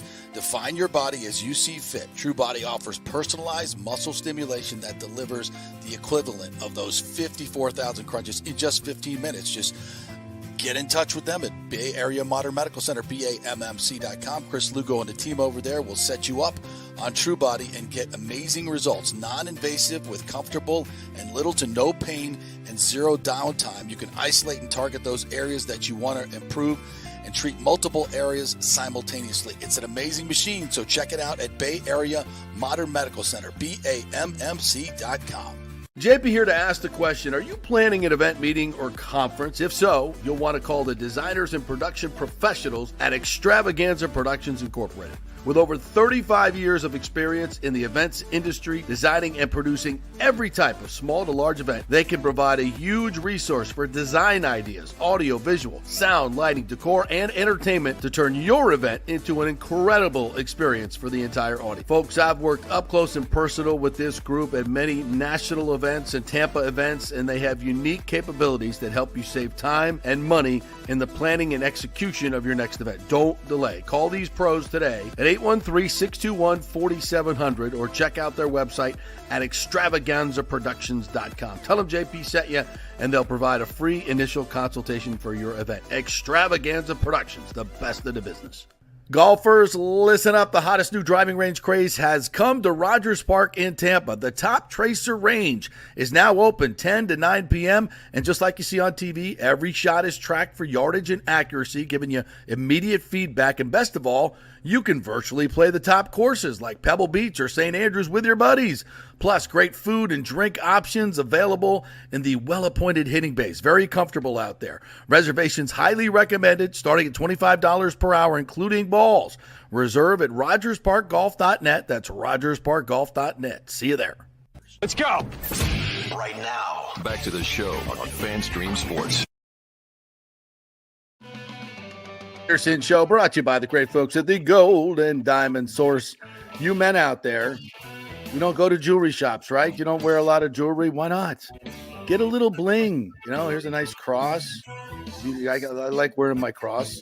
Got some bracelets with my kids' names on it, and a new black wedding ring. All kinds of fun stuff you can pick up at the Gold and Diamond Source. New watches. If you're a watch guy, I don't have a lot of money, so I can't afford those big Rolexes. But if you're one of those big money guys, they have a great selection there, great prices. They have used, they have new, any type of watch you want. They have it at the Gold and Diamond Source. So, guys, What are you doing? Spice up your game a little bit, all right? Get a little bling. It's acceptable now. You can wear some stuff. And the cufflinks is another really, really classy thing you can add to your repertoire, if you will. Tie clips are another great thing you could find at the Golden Diamond Source. So all kinds of cool stuff. You don't have to go overboard. You know, hey, if you want a nice earring, you know, you want a nose ring. Nick used to wear a nose ring. Those old high school pictures. I remember that. So yeah, whatever you I don't think they have nose rings there. I would advise against it. But anyway, anything else you want, it's at the Golden Diamond Source. So men, go see them, 3800 Almerton Road, always online at thegoldendiamondsource.com. So I'm perusing the X machine and come across Rohan Law, who does a lot of tweeting on the FSU lawsuit. And he did a poll. He said, FSU fans question a certain pod suggested that when FSU fans show up to Ireland, perhaps they should be doing more damage than good to the FSU brand if they were to give Kirk a hard time for the CFP snub. As someone going with an interest in representing, well, the FSU fandom, what do you say? The snub is, he did a poll, said the snub is history, got 26%. Let them have it, got 74%. I'm totally on the let them have it, 74%. Because here's what you got to understand, folks. They're not going back. They're never going to like FSU. They're never. ESPN and Kirk Herbstreit, that relationship is irrevocably a disaster. It's never coming back. So if you want it, you think you're going to go, I hate this idea, go up there and kiss their ass so that someday they might like FSU, you're wasting your time and your pucker is misrepresented. They don't care. They'll laugh at you. So give them the business. We're coming up with all kinds of signs. And leading up to it, maybe we'll start next week. We'll be taking your suggestions for signs that I can take to Dublin or make in Dublin that you will see on College Game Day. So, yeah, I'm going full fandom. I think we already have a drop of what I'm saying. I think Saban too. You got to remember he's on College Game Day now. So he was obviously the guy there. It had nothing to do with them really, but his program benefited from that snub. Of course. So and you'll Texas, have all the important parties there. Two SEC teams jumping over FSU control in a committee that's controlled by ESPN. You know what they should do? They should just open up the show. They should just open up the show and they should be like really honest and be like, hey, we know that you don't really, care for us and we know that whatever. And they should have like a period where they just let the crowd do what they want to do and just have like silence on their end and just let the crowd just do their thing for whatever and get it out of their system. Because if they don't, I mean, I know the FSU fan base is nuts and pretty supercharged about it and probably still. Yes. So it could be it's going to be must watch though, regardless. Yeah, it's going to be great TV. They should embrace it. Embrace the villain role, like in wrestling, right? Absolutely. I know all about wrestling villains. So let's ask a man with some great historical perspective on college sports.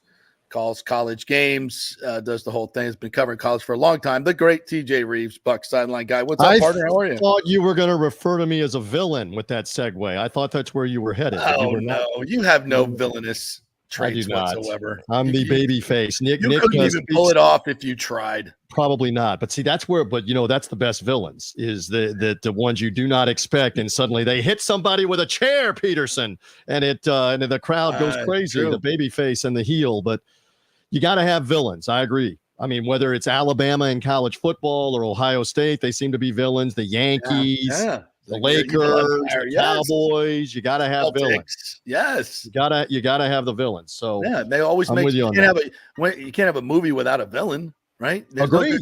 Drama it doesn't work. Like two dogs fighting over a bone. You got to have some. You gotta have something. Hey, I'm hot off the presses. I'm right out of a conversation and a production meeting with Coach Todd Bowles about the upcoming game. So you're catching me at a good time here as we get ready for preseason game number 1. If you want to begin right there, I never want to guide where you guide it wherever you want to go, but I was right there with that. He revealed today that Baker's not playing, right? Trask is starting. So give us the rundown on who's playing and what the plan is. It is going to be a mix. There are going to be some veterans that are going to play a little bit. Some of that's by necessity. He said on the defensive line, the defensive front seven, they by necessity are going to have to play some guys at the beginning of the game just because they have some injury. He was talking up Kyle Trask and what they like out of him and his development, and now having seen him for another training camp, it is a third different offensive coordinator in 3 years for him. But he said, hey, he's picked it all up. Now we need to see it on the field here in Cincinnati on Saturday night and see what it looks like. And that part will be fascinating. And then you obviously have some younger guys that are looking to show out on both sides of the ball, whether, as we keep talking about Graham Barton, Chris Braswell, Jalen McMillan. Here's the first chance to see them, and they're going to probably play a lot in the first half of this game at least. Well, that's good. I mean, I to my eye, all right, and I don't think Todd Bowles is going to trash his quarterback. I think Trask, and I think the most of the media, the few of us that have been at every practice, Trask has not had a great. I thought he was much better last preseason. So let me just say that I thought he was really, really good, and I talked him up last preseason. I don't know if he's struggling with this particular offense. I would think it's a tough mental game for him at this point of his career that just could constantly be the backup, but he's always been really good about playing through that stuff. So I don't know what it is. I don't think he's been as sharp. I think he's been inaccurate. That's just my take in my eyes. And I think these games are huge for him. And I think this is another reason that Bowles wants to see him get out there and play. And that's probably, that's the thing that they're looking at, because I'm not making excuses for him, but there's a million reasons why you may not look as good in a training camp. How do you look when we play the games? And we hearken back. It was it wasn't the Jets game. Was it the first preseason game or was it the last preseason game? And he played a ton in that game, and he looked tremendous at times in that game. Slow start and then really picked it up. Yes. So how do you look in the games? He's going to get a full-fledged opportunity at probably 5 possessions at least in the first half of this game, and he may play some into the third quarter that they want to take a look at him in the offense.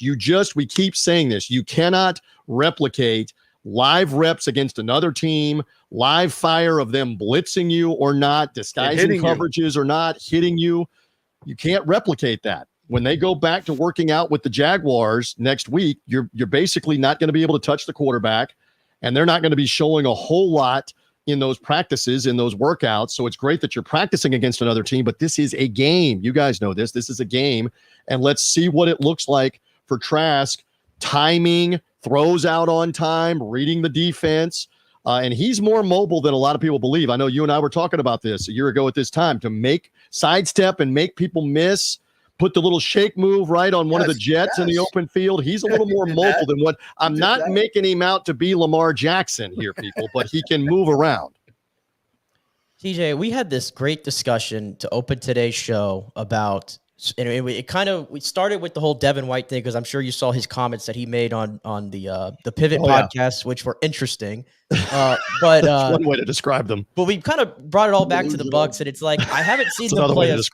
I haven't even seen them play a single down of football this season, right? But because of everything we've seen from this offseason, bringing everybody back, the vibes in One Buck seem really high right now, and the culture seems great. The players are talking about that, and you could probably speak to this for how long you've been covering the team, like how much that stuff matters and translates to on-field success. Huge.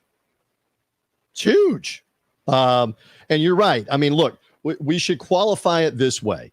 Devin White is a tremendous athletic talent.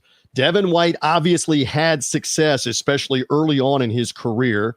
And some of it he was able to get away with because, once again, Ndamukong Suh and Vita Vea were 2 school buildings in front of him where nobody could get around those guys and get up to Devin White to block him. And then he was take on blockers. And he didn't have to take on blockers. And so that changed, obviously, starting in 2022 when Suh was no longer there, and certainly a year ago.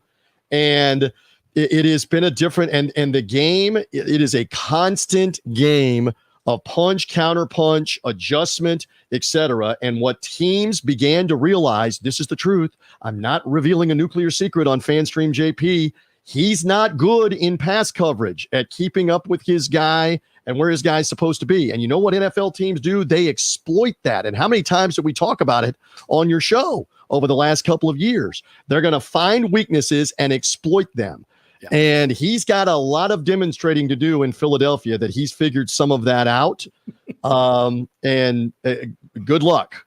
good luck and God bless on figuring that out. Tampa Bay media was tough on him. Well, exactly. Wait until the first game in Philadelphia that matters, where you don't know what you're doing in pass coverage and you get burned a couple of times, and you better not have WIP sports radio on, and your family better not be reading the internet. If that's the case. Wait till he comes to his locker. I still remember you love these stories real quick, and then we'll talk about the Bucs chemistry without it, which was your question, Nick.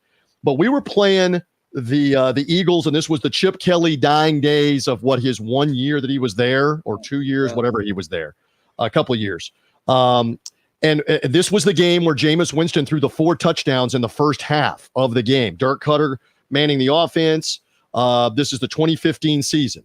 So there was a player, and I want to say it was Jason Maxwell, but the last name was Maxwell, and he had been ridiculed for so long by the Eagle fans and by WIP Sports Radio and all the podcasts that were kind of new and everybody bashing him, that the fans were just frothing. And as soon as Jameis burned Maxwell with a touchdown to Mike Evans, I still remember standing on the sideline. We're talking about the touchdown and whatever, and the whole stadium is chanting, Maxwell sucks. Maxwell sucks, over and over and over again. He got beat again later in the game on another play, and the Eagle fans on their own guy are chanting, Maxwell sucks. The whole lower bowl of the stadium is chanting that.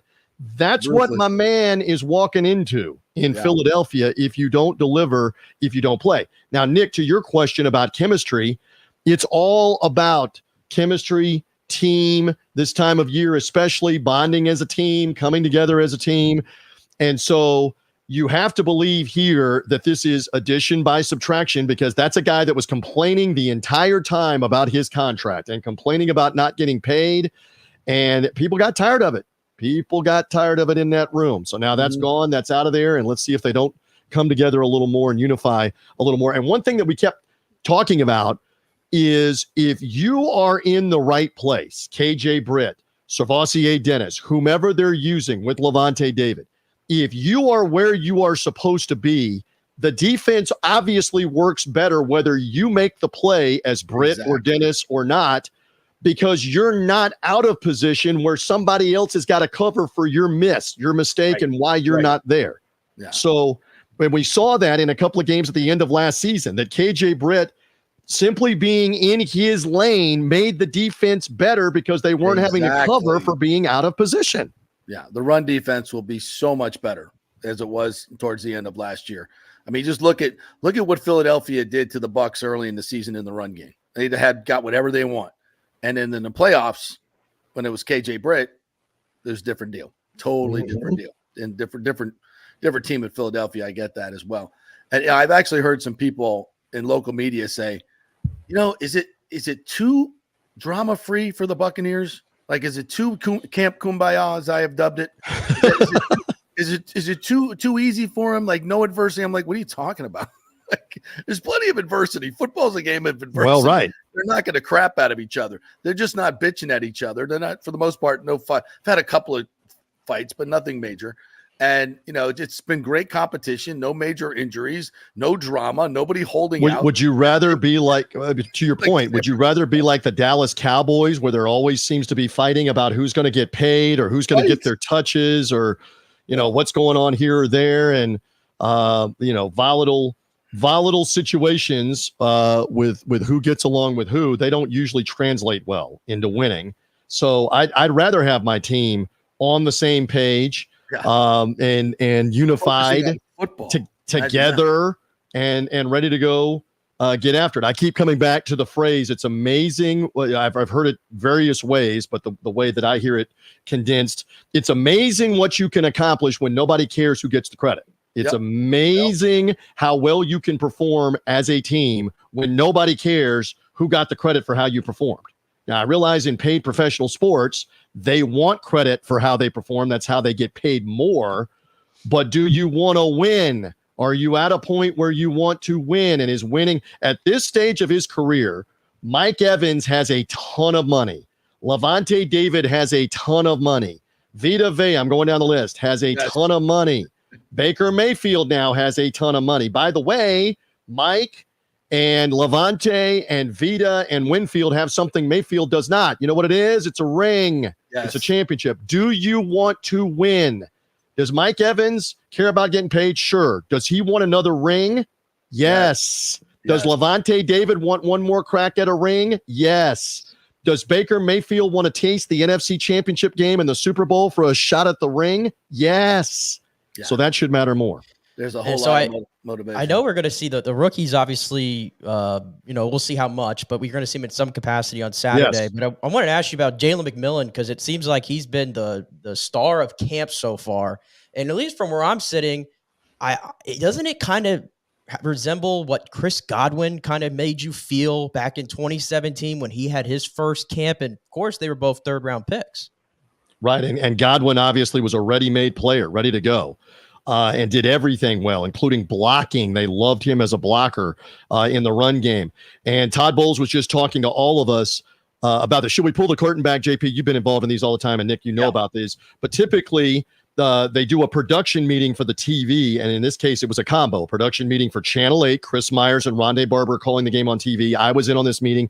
And the voice, fire them cannons, Gene Deckerhoff was in on the meeting, just sitting and listening. And Todd Bowles talked for 2 minutes about McMillan and rookies and the impact and the battle with Trey Palmer and a veteran like Sterling Shepard to compete with playing time. And the one thing that he keeps saying and said to us, and I've heard him in press conferences say this, is McMillan is where he is supposed to be over and over again. Running routes, knowing the offense, that's a big thing. Now, we know this. What happens, as my father always said to me and preached to me, what happens when you turn the lights on and put the fans in the stands? Does he know what to do when it matters in a game? Stay tuned for Saturday night. But for right now, McMillan has impressed, the head coach is saying so, with knowing enough of this is where I'm supposed to be over and over again on routes, route adjustments. Of course, there's going to be some learning curve as we go. But right now, he is standing out. And this is a guy that made big play after big play down the stretch of the season for Washington in their season, in their Pac-12 title game, in their semifinal win over Texas. Even in the loss to Michigan, I think he had 6 catches and had a touchdown in that game. He showed out at the end of their year. He stood out in actual games. In actual games, it mattered. So let's hope that starts to translate for the Buccaneers. I think it will. And you could just see the trust in Baker Mayfield has in Jalen McMillan already. You see that in training camp. And Jalen McMillan is always open. I mean, every time you look up, he's got a 2 or 3 yard separation from a cornerback, whoever's trying to cover him, and usually it's in the red zone. And that's not normal, folks. There's just guys that have a way of doing that, and they're the ones that make a lot of catches and are extremely productive. And that's what he's been throughout his college career. Let me put one in your wheelhouse because we lived this. And Nick, you were probably around, but this is now like 20 years ago. JP, we're getting old. But when the Buccaneers drafted Jaquez Green and Riedel Anthony, all right, you can say what you want about Tony Dungy's philosophy and his offensive coordinators, but here was one of the big problems that magnified when they got to the NFL. They were tremendous college players, but they were primarily speed guys, obviously, that weren't being forced away from their route, weren't being, physically manhandled game in and game out. They ran free a lot of time in Florida's offense, and they got to the NFL, and both of them struggled mightily with how do I get open, what you were just talking about. Yes. How do I get off that corner and get open? How do I physically match up? And yes, while both of them at times would make an explosive play here and there, by and large, we go through week after week where we're on the radio, on TV, you're on Channel 8, I'm on the radio going, these guys ain't open over and over again. They can't get open. They're not physical enough to fight off guys and get open. They're not running the right route. They're maybe out to lunch and not running the right route. They weren't open over and over again in the struggles of the Buccaneer offense. That just came to mind as an analogy when you were talking about McMillan. Yeah. A quick Jaquez Green story. We always used to do a player of the game on News Channel 8. And this talks to, some guys having other things that are more important than football. And so I would hey, in the locker room, hey, Jaquez, you want to be our player of the game? We'll send a car for you to your house and just ride on over to the studio and then do the interview. And then come be on TV. Yeah. We have the limo come pick you up and come be on TV. All right. Can Dave Cook would get his address and, we'd get his phone number and we'd set it all up. So it's like 11:10 And I get the call. We're getting a call from the limo driver. He's like, "I'm at the right address. I can hear a party going on in there, but nobody's answering the door." Oh my God! And you should have been there live with a camera. It's like, yeah, nobody's coming out, man. I don't know. Nobody's coming. So did he ever make it? He never made it. No, you didn't. But you weren't there with a camera either. No. But yeah, I mean, here again, the only point I'm making with that is neither one of them were that big or physical, and they could not get open in the NFL after we watched them just butcher SEC teams in Spurrier's offense. Yeah, absolutely. Right. All right, partner, we'll be watching you on the sideline Saturday night up in Cincinnati. I think Joe Burrow's starting for them. I think I'd heard that. I would be surprised how much he plays. No Baker Mayfield. It doesn't look like the Bucs starters are going to play very much, but whatever this is, I mean, again, Chris Braswell is a guy that we're anxious to see. Bucky Irving is a guy that we're anxious to see. A lot of time. Culp, the tight end that they drafted from Washington. Let's see what he looks like. Yeah. The new kickoff. Let's see what we're doing on new kickoff. Todd Bowles just said to us, this is a learning curve for everybody, and we're going to utilize the preseason to try to figure out what are we going to do. And he goes, if it's not working, we will blast the ball out of the end zone. He didn't hesitate to say that, and I'm sure he's going to say it over and over again. If whatever we're doing isn't working where we're giving up big returns, we'll just blast the ball out of the end zone and take it at the 30-yard line. And that may be a lot of teams' philosophy here moving forward. That is a way to maybe preemptively go back at the NFL and say, do something else besides this, because you turn it into a total non-event. I don't know, but we're all interested in the first. I mean, watch this. Watch the first kickoff for the Buccaneers in this new formation bust free for like a touchdown. Then what do we do? I'm telling you, Bucky Irving's taking one to the house. Yeah, and then what do you do? So it's going to be new and different for everybody. I'm always glad to be with you. Have me back on next week after this preseason opener. We will. Much love here on the JP Peterson Show. You guys be well. Thanks, man. Appreciate it. All right, we'll take another quick break. When we come back, we love bringing interesting people onto the show, sometimes not sports related. We have State Attorney Kate Spurlock going to join us next, part of the SVU unit. So some very interesting stories there and some things we need to get out into the community. So we'll do that. We'll get back to do a little raise at the end of the show. Quick break. Kate Spurlock will join us next. Stay with us.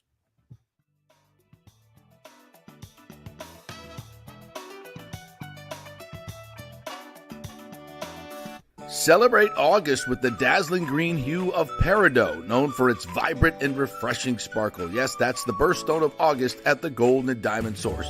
Explore the Gold and Diamond Source's stunning collection of peridot jewelry, showcasing the gemstone's unique glow and versatility in rings, necklaces, and earrings.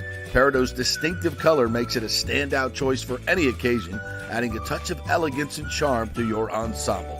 Enjoy 15% off when you shop August Gems online only. Stop by the Golden Diamond Source to experience the allure of August Gem and let their expert staff help you find the perfect peridot piece. It's the Golden Diamond Source, 3800 Olmsted Road, always online at thegoldendiamondsource.com.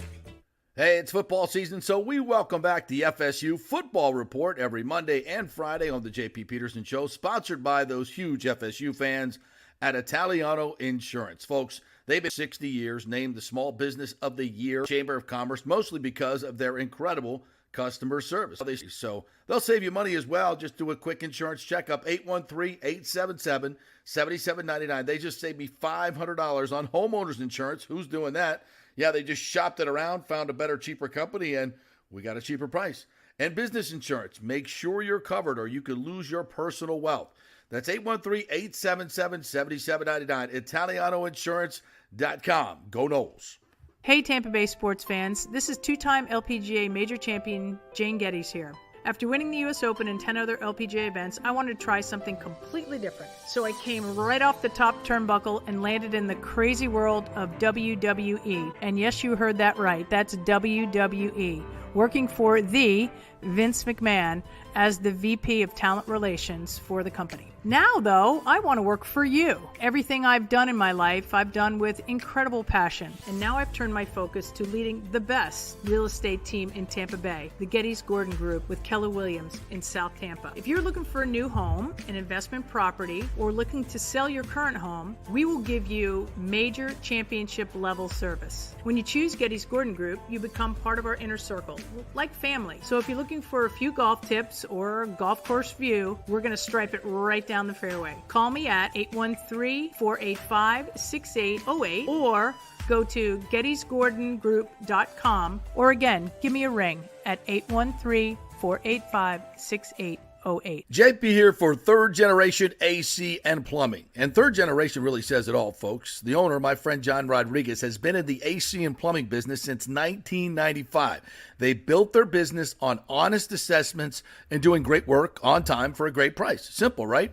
Did you know many AC techs are incentivized on big commissions to sell new AC units and you might just need a drain cleared? So if you want someone you can trust, that's John Rodriguez in Third Generation Services. Check out the 5-star Google reviews. If you have a plumbing or AC emergency, call 813-961-8024 and a human will answer the phone. That's 813-961-8024 or go to thirdgenerationplumbing.com. Ciao, Paolo Tini here, owner of Caffè Paradiso, one of South Tampa premier traditional Italian restaurant. We were recently voted number 3 on Open Table list of Tampa Bay's top 10 restaurants. We're very proud of that because we take great care of preparing each dish by hand with homemade sauces, pastas, only the freshest local ingredients. You won't see the big institutional vendor trucks pulling up to our back door. We get our seafood from local vendors. Sometimes I even drive out to Topper Springs and pick out our daily catch right off those boats. So stop by and say hello. Try our traditional lasagna, the fresh veal, some of our signature dishes like capelli al granchio, that is angel hair with lump crab meat, our branzino, that is a sea bass. We're located at 4205 South McDill, and you can make a reservation on Open Table and read all the great reviews. See you soon. Ciao. Grazie. Let's go. Right now, back to the show on FanStream Sports. All right, welcome back to the JP Peterson Show. We are brought to you by the great folks at the Gold and Diamond Source. Great place to find some great jewelry for your loved one. Get an engagement ring there, as Nick and I both did at the Gold and Diamond Source. Got the greatest selection, and of course, they are the greatest people. Steve and Julie Weintraub, great community benefactors, do so much for the community. In fact, Julie's Hands Across the Bay and Steve's Hands Across the Bay charity have done so much for abused women and domestic abuse victims. Really, really have done an incredible job and continue to do so. And we want to welcome in Kate Spurlock, who has worked with Julie Weintraub and their great charity there, Hands Across the Bay. She is an assistant state attorney in the Special Victims Unit. So you know a lot about what Julie has worked with and a friend of Julie, and we welcome you in to the show. And you are running for circuit judge in District 6, I believe, in Pasco and Pinellas. So welcome to the show, and thank you for all the work that you do. Thank you for having me. Yeah, I really appreciate it. So yes, I am running for circuit court judge in the 6th Judicial Circuit. So that's all of Pasco and all of Pinellas counties. But I am currently an assistant state attorney here in the 6th Circuit. I work in the Pinellas County office, and I do have a lot of cases and overlap with Julie Weintraub, and she's been phenomenal, and Hands Across the Bay has been phenomenal with assisting our victims.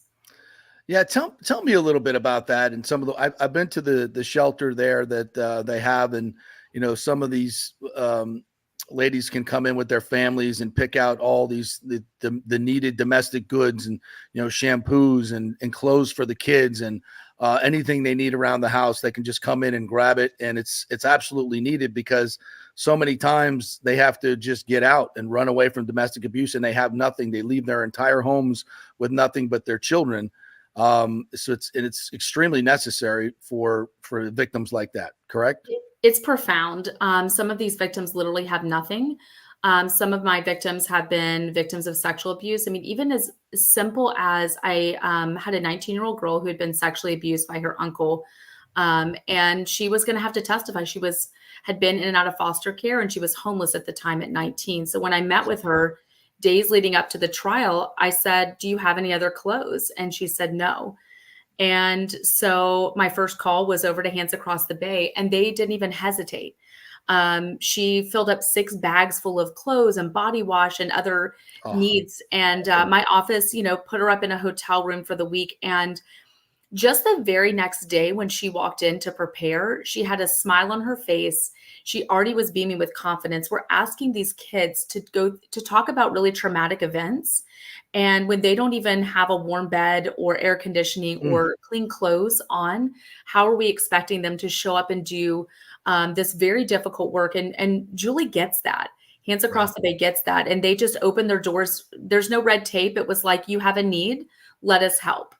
And that's just so refreshing in the nonprofit world, that there's a need and it's immediate, and she doesn't hesitate to just help. So I'm a dear friend, and I just have the greatest things to say about that organization. Yeah, they explained to me when I was over there that, because there's so many regulations and some of the public services that people can access through government are so hard to access. And there's so many rules that go along with it and regulations that sometimes these private 501(c)(3)s charities like Hands Across the Bay can work outside those bounds. And it's why we need to give money to them and help them. And I know specifically that anything you give there goes directly to the victims. There's no huge administration costs here.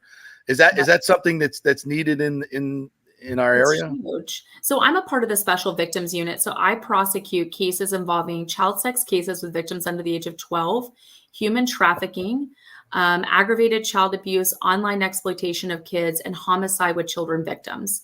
And so I can tell you a story actually of a young girl who was held out of school in the 2nd grade and really never left home. She was held captive by her father and actually was impregnated by her dad and gave birth at 14 at the hospital, and they let her go home and no one ever followed up. And at 23 years old, she finally called and reported it. And there was a 7-year-old little girl living in the house as well. It was in a trailer with no running water in St. Pete, just down the road. What? And I ran into such difficulty about providing her with services because she'd never been in foster care. So she didn't check the boxes as an adult to get and trigger like state funding. Even through my victim advocates, I was really searching, and that's just where Julie stepped in, and she was like, say less. And they literally, the sheriff's office victim advocate drove her over to Hands Across the Bay, and they loaded an entire van full. This girl needed help. When I tell you she had a 2nd grade education, she needed like a life coach. How do you set up bills? How do you do things? You've never had life experience. She never had friends. She'd never been outside. And so how do neighbors not pick up on stuff like that? I mean, I don't understand how this happens right underneath our nose. I know I'm being naive about this, but it's like, how does this happen since 2nd grade? It's insane. The drops of the ball throughout her whole life were profound, right? There should have been a follow-up when she gave birth at 14 from Children's Hospital, and no one followed up. No one checked that she was supposedly quote unquote homeschooled, but she never completed any coursework or turned in anything, and she just fell through the cracks. And so please tell me this monster is behind bars or dead. He was 50-something years old when we caught him, and I sentenced him. We agreed to a deal of 60 years, day for day. So he will die in prison. Good. And that was to spare the victim from having to testify. And she wanted us to do that deal. God. So we pled it for 60 years, Department of Corrections. And she gave a very profound impact statement. And they even helped with things like pillows and bedding. Things that you just don't even think about. And the real neat part of that was that it was right around Christmas time. And Julie personally provided her. So she told me she'd never had a Christmas. And that was heartbreaking, right? She'd never experienced Christmas. Oh my God. And I asked her, what would be your dream Christmas? And she told me, I would love to go to the store and just shop for stuff that I want. I've never gone in and bought things that I want, just only things that I need. So I tell this to Julie, and she says, okay, we're going to get her a gift card. But I think bigger than that was they provided her down to Clorox cleaning wipes and paper towels and toilet paper, the most basic life needs, to clothing, bedding. So when they gifted her a substantial gift card at Christmas, she didn't have to spend it on home products and things. Right. She truly could go in and buy things. And then more recently, I was at their brunch, and I was shocked to find out that they had a person donate a vehicle for her, and they were teaching her how to drive. Awesome. So she was getting her driver's license, which she did get, and she was gifted a car, which really helps with independence. You know, if you're not able to provide and work, and it was get a job. Yeah. And it was little things like she was having difficulty working. She had no skill set. Right. She had no education. And so she was working at a fast food, but she said she couldn't stand for the shifts because she had never stood for a substantial amount of time. That's So her bad. feet had deformities that would not allow her to stand. And you just don't think about that. And Julie No. really, and Hands Across the Bay just stepped in with assistance, not just the physical things, but helping her. And really, it's a collective group of other survivors. And what I find is that they just uplift each other. So they end up meeting people who've gone through traumatic events, and they see them on the other side. And I think that instills hope in these young women, Of course it does. Yeah. women, that Yeah. their lives too can look totally different. Kate, tell me how prevalent, I mean, we hear all these stories about missing children and what have you. How prevalent, and I've read reports of St. Pete area being very big in human trafficking. Give us an idea of what's going on out there. And truly, Yes. I mean, we don't see it on the news all the time, and we don't really watch local news much anymore. At least I don't. I don't either. Yeah. So like, what's happening? What I want to know what's really happening out there. It's huge. Tampa is actually, the Tampa Bay area is like top 5 in the country for human trafficking. And Top people wonder, 5. what does that look like, right? It's our foster care children. That's really who's most vulnerable because they don't have anyone looking. So you probably don't know, but on a given day when children run away from group homes or foster care, they're not on your nightly news, right? There's a person at DCF who gets notified, and they send out a bolo to law enforcement. And these kids are just kind of marginalized, and they're left until they can make contact with law enforcement. And so they're really susceptible to that draw of human trafficking, which is like, I'll take care of you. I'm going to support you. I love you. They're starved for attention and affection. Sure. So it's intoxicating for this person to promise them the world. How does it happen? So I'll tell you a specific case. I had a young girl, and she was born into foster care. She was adopted at age 3. And then at 15, her adoptive parents died within 6 months of each other, unrelated. And she ended up back into foster care.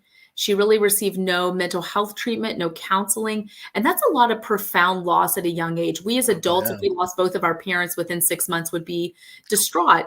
She's literally just dropped off at a we call it the wrap house, and she spent the night there. It's kind of a rougher group home. And then going to an office building during the daytime, not even to school. And they've tried to revamp this system, but it's very shocking to hear that she wasn't even going to class. She was sitting in a room watching movies during the day at 15 years old. So she was making good grades, and then all of a sudden she's not, and she's distraught. It's a lot of abandonment and compound trauma. And so she met a guy online who promised her he would take care of her. And it starts off very nice in the beginning. And within a few weeks, it's, we're going to be homeless if you don't do this. I hate to ask you, but can you just, maybe sleep with this one person in exchange for money? We're tight on money. We need it. And these kids feel like, I really have nothing else to offer. Right. So I'll do it because like this person is depending on me, right? They need me. And by the end of it, I'll tell you, she was 16 years old. She was being sold to 10 to 15 men a day here in Pinellas County. She was branded at gunpoint with his name over her eyebrow and also down her right thigh. And she was beaten and strangled and starved, wasn't being fed. She lost almost 70 pounds in a few months. And finally, how we ended up finding this was that one of her Johns didn't really promise her a way out of the life, but said he wouldn't beat her. So she felt like that was an upgrade. So she ran away with him. And he was also selling her out of a motel in off Roosevelt Boulevard, East Bay, down in Pinellas County. Right underneath our noses. Yeah. Yes, right underneath our noses. And Homeland Security set up a date because she looked young on an ad. And they went in and busted it and arrested him. And she immediately told them everything, like about the guy who had first trafficked her and then the second person. And now she's 18 years old. And really, it's difficult because she's such a sweet, sweet girl. And she told me, I said, what's your dream? And she said, one day I'd love to work for a nonprofit and help kids like me who don't really have a future. Yeah. And that tells me what good there still is in her, but she just needs a lot of support, and the problem how many what are the numbers like? So I don't know. Here's the thing. I think there's a lot that we just don't know.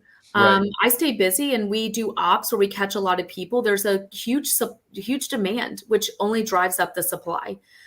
So I think it's our tourism. I think it's our sporting events. I think it's just online. Yes. Easy to You know, happen I online. won't give out the websites to encourage it, but there are ads, and I was shocked. You can type it in and see people selling themselves right now. If you typed it in and went there, you would see ads. And the way that it's such a commercialized, you know, it's actually a draw for gangs and other activity, because if I sell you drugs one time, the drugs are gone. I have to re-up to keep buying. But if you have a female that you can sell, or even young boys, there's a ring that we busted of young boys being sexually abused.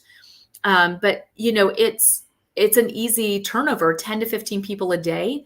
And I can feed you very little, and I can put you in a crappy motel, and you're so brainwashed. And like she said to me one time, where was I going to go? Who was I going to call? Right. Exactly. Yeah. Yeah. I had no How do one. we, No one looking. we have a few minutes left. How do we, you're running for circuit court judge. It seems to me a lot of the problem is we have a lot of people that don't get held accountable in the gang world. People get a slap on the wrist. They're back out doing it again. We've got to put these people away for a long time. We do. It seems like, there's such a wave in our country of let's not punish people. Let's not put them in jail. And it's just ridiculous. Please tell me you're going to be one of those judges that holds these people accountable and doesn't let them out. It seems like these are all recidivism crimes. All this, what is it? Yeah. Percent of the people do 95% of the crime, or some ridiculous number like that. There has to be accountability. And especially, I think there are certain crimes and types of things that lend themselves to rehabilitation. And then there are crimes that are horrific. Right.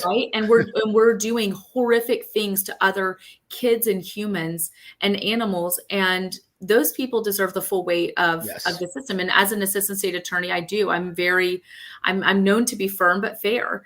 And I think accountability, no one wants to be accountable, but that's what it takes, is a rippling effect. And it kind of drives down that supply when we're holding and we're prosecuting cases. So for me, I agree with you. I think that there needs to be a collective conversation. And I really encourage people, if you don't know how to help, reach out and help organizations like Hands Across the Bay or other ones, because this is an epidemic. It's happening every day. These are when we caught the second guy, we had all these Cash App records, and the volume of people paying for sex with this child, right? And these people have average regular jobs, right? And I just said to my detective, let's start investigating every one of those individuals, because until we hold those people accountable as well as the traffickers, we have to fight for these children. Nobody else is. They're so marginalized.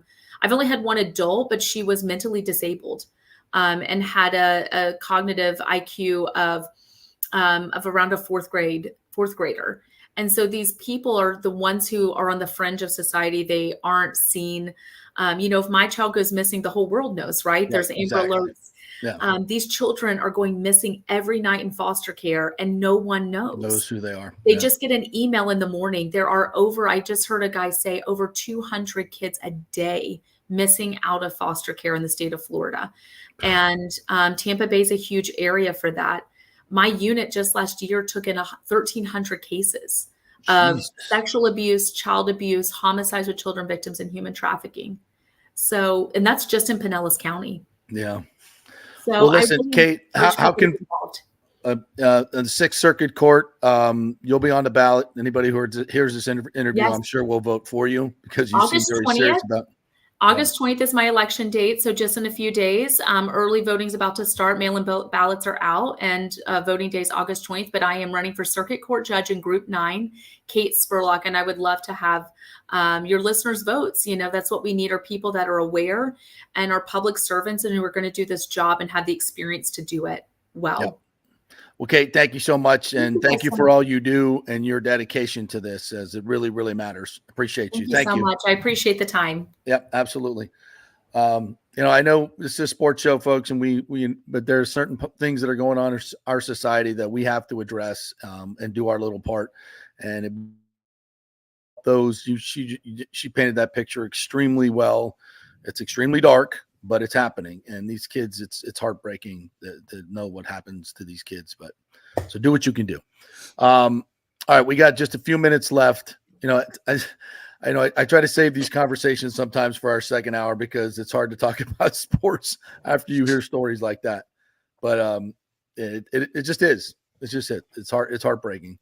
And you know, obviously we these are kids that don't make the news because nobody cares about them, unfortunately. But they're still kids and somebody's daughter. And I'll do this transition to athletics. The number of stories, and it starts with Simone Biles, Noah Lyles, these Olympic athletes that have been raised by their grandmother or their foster parents or adopted parents. Colin Kaepernick was adopted by parents. So many of these incredible athletes, you know, all they needed was just somebody to give them some structure and love them. And they've been able to do amazing things. And I just wonder, like, where are the parents? Where are the parents? Like, if you can't have kids and be a dad, don't have kids. Don't have kids. If you can't step up to the plate and be a dad, for God's sakes, you know. And all those dads, you know, Rondé and Tiki, you know, same thing. They're brought up by a incredible single mother that is just an amazing woman. And like, where are the dads? Like, what are you doing? So, anyway. We have time to talk about your Rays and how bad their offense is. I mean, it's the same old, isn't it? Every night with this team now, or at least the last few games. Rather, it's the same song and dance. They get guys in runners in scoring position, and they can't get them in. The tone was set in the second inning last night, where they get 2 on with no out, I believe, and guess what? They got nothing. Nothing. 0 for 11 with runners in scoring position last night. 0 for 11 with runners in scoring position 5 for their last 53. 11 for their last 92. Like, as bad as their team batting average is, which I think it's like 211 or some awful thing, they're even worse with runners in scoring position. They're even worse. I literally, at one point last night, I turned on ESPN instead to watch the Little League World Series. Yeah. Because it was just, frankly, it was just more entertaining than the Rays were last night. And Taj did not have his best stuff. He had really trouble locating the fastball, the splitter. Bad night for him. And when the Rays don't pitch like we've seen them pitch over the last couple months, it's typically what happens. They don't score and they lose these games. 2-1, 3-2. Yeah. The only good thing I saw last night, the encouraging thing, was Drew Rasmussen is back.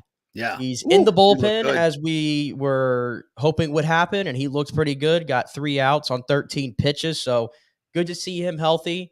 But that, again, we're looking ahead to 2025 when it comes to him and all the other pieces here.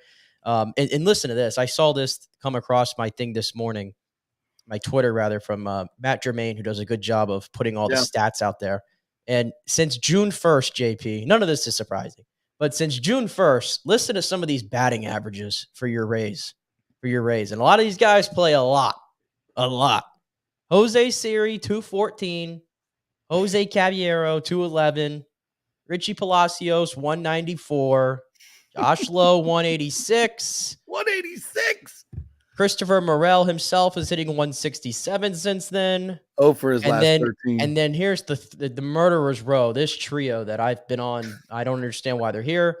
Taylor Walls, 160. Johnny let DeLuca. Him bat. Was it last night with the other night? The night before, they let him bat with the bases loaded. Yeah. Johnny DeLuca, 158. And Alex Jackson, hitting 123. And by the way, and Junior Caminero continues to mash in the minors, and I'm running out of ways to say it of why he's not up. I don't get it. It's ridiculous. And also, this is interesting too, JP, before we go. Listen to this Taylor Walls stat I came around. Since he debuted on May 22nd, 2021, he ranks 5th among most games played by Rays players. In that time frame, do you want to hear a couple players who have more WAR than him at the plate? Yeah. Yes. Jordan Luplow has more WAR than Taylor Walls. Mike Brasso has more WAR than Taylor Walls. Austin Shenton played like 15 games with this team, has more WAR than Taylor Walls at the plate. Tristan Gray, Phoenix Sanders, the great Phoenix Sanders. Rich rising. Hill, Elvin Rodriguez. All these players have contributed more WAR to the Rays all time than Taylor Walls has in his last 3 years of being on this team. What is he doing on the Major League roster? I don't get it. I do not get it. Playing a damn good shortstop. It ain't perfect enough for me to accept the futility. A third of their lineup right there is giving you nothing day in and day out. Third, Josh Lowe. Like you just named off Josh Lowe, the order. Well, Josh Lowe has come around a little bit lately, but I'm just pointing out. You said he's hitting 164 since June. It was like 180 so, but I mean like in the last week. In the last week, he's hitting better. Is my point. But but I'm just pointing on those three players that are come up to bat nothing. 15 times. You should hit the ball, sometime. It's so pathetic. It's so pathetic. What's amazing is the fact that they're 2 games over 500. I mean, it's always been the most amazing thing. And in Kevin Cash, and I bitched at him the other night for letting Taylor Walls hit. Who's he going to go to? Some guy hitting 205? I mean, who's better than him? The guy, number 13 in the minor leagues is better than a lot of these guys, and he's being. And I know, and the Rays are doing this thing where they're trying to keep his rookie status. That's the only thing I can point out at this moment. Because they don't care about winning, and they never have. And it's just, it's all about money and getting cheap prospects, and this is what they've done. They're recycling again, and it's a shame. It's just a shame. I'm lost even talking about it anymore. At least bring up Junior Caminero, make something interesting. Because watching the games, energy. I need the team looks like a shot of energy in that lineup, and he's just sitting there. They have for a long time. Also, last day before we go, I wanted to mention this. Arian Knighton, Tampa's own Arian Knighton, qualified for the 200-meter final. Is it? And it's today at 2:30, I believe. Yes. So I know Noah Lyles is the overwhelming favorite, but all of our Americans who ran the heats, I think, got in there, including Arian Knighton. So we'll be cheering on for our Tampa boy today. Maybe he'll get a medal. Yeah, and shout out to RJ Martin. I know we ignored our commenters today because Nick talks too much, but he said, not sports related, but I have a huge interview today to maybe move up to a supervisor position and work across the street from Raymond James. Free parking for Bucks game. Yes. RJ Martin, good luck, brother. Sending positive vibes your way. Let us know how that all turns out. Give him the job, for God's sakes. Let's go. Anything else in here worth talking about? They're all good stuff. Sorry, we just couldn't get to it today, guys. We'll try to get to you tomorrow. Yeah.